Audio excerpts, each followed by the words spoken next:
উম্মতে মুহাম্মাদি, তোমাদেরকে আমি তৈরি করেছি সারা পৃথিবীময় হিদায়া এবং সত্য দিন প্রতিষ্ঠা করে ইবলিসের দাসত্ব থেকে মানুষকে মুক্ত করবে। যেখানে মানবাধিকার লঙ্ঘিত হবে সেখানে মানবাধিকার প্রতিষ্ঠা করবে। যেখানে নির্যাতিত নিপীড়িত মানুষের আর্তনাদ সেখানে আর্তনাদ বন্ধ করবে। যেখানে জালেমের জুলুম চলবে সেখানে জুলুম বন্ধ করবে। যেখানে অত্যাচারী শাসকের শাসন চলবে সেখানে অত্যাচারী শাসকের শাসনকে স্তব্ধ করে দেবে। উম্মতে মুহাম্মাদি, সারা পৃথিবীময় তোমাদের এই বিজয় অভিযান চলবে, তবেই আমি হব রাহমাতাল লিল আলামিন।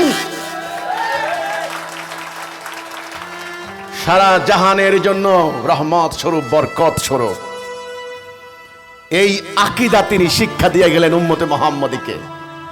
কিভাবে উম্মতে মুহাম্মাদি মাত্র কয়েক শতাব্দী পরে সুফি দরবেশ, আধ্যাত্মিক সাধক, মুফাসসির, মুফতি, আল্লামা, শায়েখ তর্ক বাহাসে লিপ্ত হয়ে অন্তর্মুখী হয়ে গেল,